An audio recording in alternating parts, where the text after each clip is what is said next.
Auzubillahi minash-shaytanir-rajim. Bismillahir-rahmanir-rahim. As-salatu was-salam ala Muhammadin wa alihi at-tayyibin at-tahirin. Rabbi shrah li sadri wa yassir li amri wahlul 'uqdatam min lisani yafqahu qawli. Rabbi zidni ilman.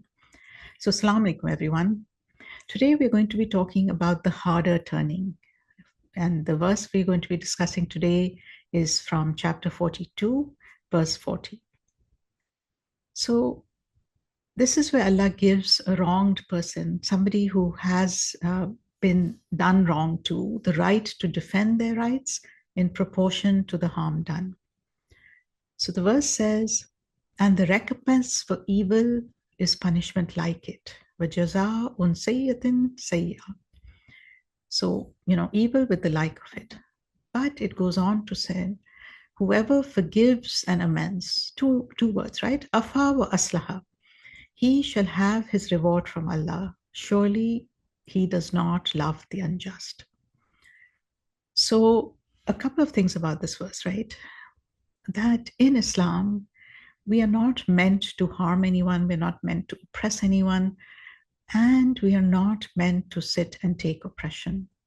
We have the right to respond like with like. It's a very long conversation about what that means, what are the limits, all of that. But just as a matter of principle, ours is not the faith where we turn the other cheek. It's not. We have to protect ourselves, and we need to do it with, whatever, least offensive means are. In other words, we don't do more than was done to us. And so the verse says two important things, and we're going to focus on one today. It says, so a person can choose to forgive, right? To forgive and make amends. Then his reward lies with Allah. So in Islam, forgiveness of others is always a choice. It is not something that we have to do. So in this verse, Allah is already giving us a very big motivation if we make that choice, which is that if we choose to take the high road, not to respond like with like, and to forgive and make amends, then the reward lies with Allah. Okay, and there's many, there are other verses in the Quran which say similar things. So we've been talking about tawbah, right? Repentance to Allah to make things right between our Creator and ourselves. And now we turn to this verse, which talks about making things right between other human beings and ourselves. So, we briefly discussed Imam Ali's conditions of tawbah from Nahj al-Balagha, where we said that the third condition of tawbah that he laid out was to return to creatures their rights, so that you meet God in a state where no one has a claim against you.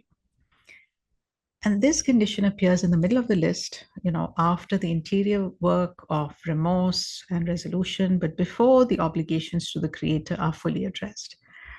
So the Imam Ali salam appears to be saying that your account with Allah cannot be settled while your account with Allah remains open. Remains open. In other words, we cannot mend I always like to think of our relationship with God as a vertical relationship and our relationship with people as a horizontal relationship, right? So what we're saying is that we cannot mend our vertical relationship with Allah subhanahu wa ta'ala until we mend our horizontal relationships with other human beings. These are not separate spiritual tasks. They're, two dimensions of the same reality. Now, the thing is that it's far easier to repent to Allah than to a human being. You may have heard me say this before. Allah is perfect. He's all-knowing, all-forgiving, all-generous, and he does not answer back. He does not hurt us day to day, right? When we bring our remorse to him, we can do so in the privacy of our own hearts, in the quiet of the night, in the language of dua. Nobody else needs to be involved, right? We have no threat of ego, since he already knows the junk that we're hiding. Plus, he is already guaranteed acceptance, so we have no risk of rejection. So for all of these reasons, doing tawbah to God is really not that challenging once we make up our mind to do it. the process, right? Being accepted. That's what I'm talking about. When we go to a human being we have wronged, it's a whole different story. If we decide to make amends, and this is what the verse is saying, right? Aslaha, make amends with people. We bring our whole unprotective self. The other person may not be ready to receive us. Even before, let's backtrack a little bit. Even before we do that, before we make ourselves vulnerable, we've already done quite a bit of hard work, right? First of all, making the decision, accepting that we've done something wrong, making the decision to go to them. And, so it's hard enough anyway, right? But the thing is that the other person may not be ready. They may be hurt in ways that we have underestimated. They may respond with anger or silence or grief that makes us feel the full weight of what we did, and it's not easy. On top of all of this, we are so tempted to find ways in which we were not entirely to blame, how the other person should share some of the blame, right? This is so common. I did this, but when we say the but, which is so common, apologies, our ego wants to protect itself by minimizing, by justifying, by deflecting, or wanting to wait for the other person to meet us halfway first. Like we're willing to admit if we were wrong, if they admit that they were wrong first, right? It's so hard. It's so hard. Now, here's the thing. Spiritual maturity involves apologizing for your part regardless of the other person's actions. It does not matter. Our faith teaches us one thing clearly. We are fully and only responsible for what we do. We are fully and only responsible for things within our circle of control. In this situation, what is in our circle of control? It is what we take, how we take responsibility, what we say to them, how we say it to them, how thoroughly apologetic we appear. All of this is within our circle of control. How they respond is not within our circle of control, and therefore we cannot be held accountable for that. What the others do is really none of our spiritual business. It is important that the verse tells us that the one who pardons and makes reconciliation, their reward is with Allah. It's not conditional on the other person's response, not dependent on being received graciously. The act itself, wanting to make amends, trying to make amends in the best way possible, sincere and complete, this is what carries weight before Him. So now let's come to the practical part of it, right? The reason why apologies so often don't work is because they're done really badly, okay? It's very easy to do an apology badly, really easy, okay? And very challenging to do it well. I had actually written several blogs on this, and, I will maybe link some of them to the show notes, so that you can go back and look at those as well. So there are many ways to apologize that actually don't function as apologies, right? Being vague, I'm sorry if you were hurt. Counterattacking, but you also did, right? You're not lily white either, like somebody I know would say. Using the word but, I did this, but, right? At all, right? That actually, the word but is really harmful in apologies. Why? Because it actually negates everything you've said before that, and the person only hears the fact that you are not really sorry. These are all ego's ways of pretending to apologize while protecting ourselves from the full cost, right? And the full cost, we know, it begins with remorse, and just like it does with God. So what makes an apology real? There are at least three things, and each requires genuine interior work. First is remorse and empathy. Before we can apologize meaningfully, we need to truly understand how we affected the other person. And this might mean really listening to them non-defensively, right? It requires us to set aside our own self-protection long enough to feel what they felt. This is not easy. It's not easy. Here's the thing though, if we do it non-defensively and we let it land within us, we will be so careful of hurting someone again just because of how hard it is to apologize. When we're genuinely sorry for the pain we caused, not just sorry about the consequences for ourselves, such as being the doghouse, for example, it shows. People can tell. The Imam's salam's first condition of tawbah, which is remorse, applies here just as much as it does in our relationship with God. Right? I am really sorry for hurting you. That's a complete sentence. We don't need to say anything more in the first part, right? In terms of the apology, in terms of the remorse.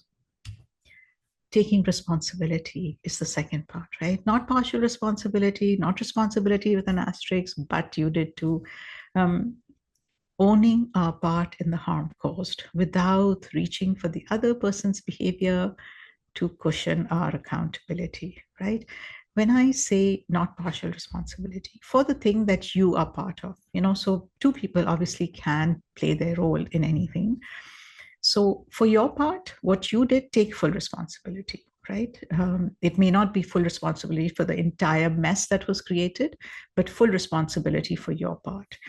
And, this is the courage we require if we are to be of those who pardon and make reconciliation. It takes much more strength to absorb, the distress or the hurt that we may have caused than to retaliate. And the third part, repair, remedy, restitution, whatever you want to call it, right? An apology without a repair attempt is incomplete. If we keep saying sorry, but we show no change in behavior, not only at least an attempt to change behavior, it's, we will run out of goodwill at the end, right? At minimum, a sincere commitment not to cause the same harm again. And this is for things which are a pattern. Now, I will say one kind of caveat, right? Sometimes, conflict is caused by personalities being very different. So, for example, one person being very tidy, the other person, having a different level of tolerance for mess, right? One person being very timely and the other person having time blindness, which many people with ADHD have, right? When we say a sincere commitment not to cause the harm again, the person on the receiving end of the apology maybe also needs to recognize that for some people, what we may be asking them to change is very, very challenging. And they can keep trying, and it will be very challenging, right? But so, coming to repair, remedy, and restitution, when in cases of very big breaches, broken trust amongst families, things of amana, for example, infidelity, sustained patterns of harm, abuse, when there has been a long history of addictions, financial fraud, all of these things, like things that rock families to the core. An apology is not enough. We need a concrete plan of change before, in order to make the apology meaningful, in order to help the other person understand that we're actually serious, that we get it, that we know we have to change our ways. And sometimes that means outside help, we often can't do it on our own. And sometimes, even though we recognize we can't do it on our own, our ego won't let us ask for help, which really shows, if we were truly sorry, we would do what it takes, right? We would do what is needed, what the other person needs in order for the apology to land. Now, one more thing we have to remember, the timetable of healing belongs to the hurt person. What do I mean by that? Now, like we've been saying, it's very challenging to make ourselves vulnerable by admitting fault and apologizing and then finding that the hurt party is not ready to forgive. this happens, sometimes it is that the apology wasn't done properly, right? And in that situation, it's not likely to work.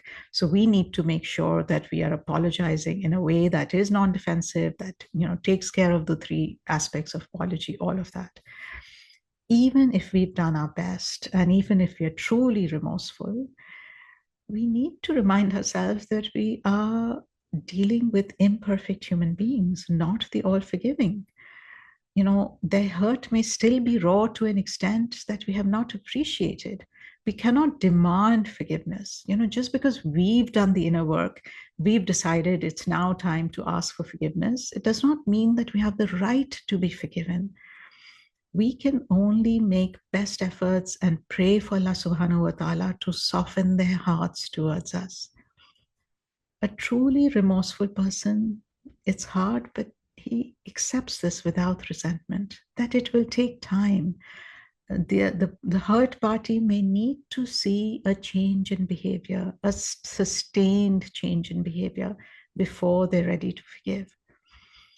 And we can, pray for Allah to soften their hearts. We can also pray that the At-Tawwab accepts our efforts at making amends.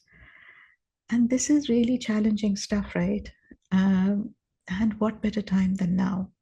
We've been doing so much spiritual work on ourselves, right? We have been staying up nights, praying at Laylatul Qadr. And inshallah, it has given us more courage than we've had before this month began, right?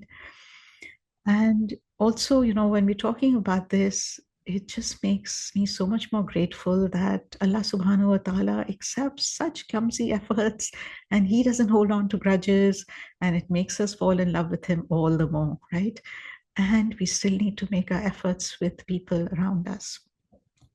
So our reflections for today: is there someone I have wronged whose right I am yet to return? What is the one concrete step that I could take, even a small one this week? And friends, we sometimes see these blanket apologies. I am sorry, please forgive me on this night if I have hurt you. Good, maybe you're trying to make an effort, but here's the thing. If you've truly hurt somebody, that is not an apology. A blanket apology, if you know that you want to reach a particular person, reach out to them. A blanket apology can even serve as more offense, right? Because we're not admitting anything, we're not witnessing the pain, we're not admitting anything, we're not promising to make any repairs. We are just like taking the really easy way out. That's the first step, but we can do better, inshallah. So, the next question for reflection is there an apology I have been giving that is actually half an apology, one that protects my ego rather than genuinely reaching the other person? Do I now understand why my apologies are not working? This is a very important thing, right? When we recognize that we've been doing it wrong, that it actually lands as more offensive as, as something that is helpful, then inshallah, we can do better, inshallah, with prayers for all of us, inshallah. Assalamu alaikum wa rahmatullahi wa barakatuh.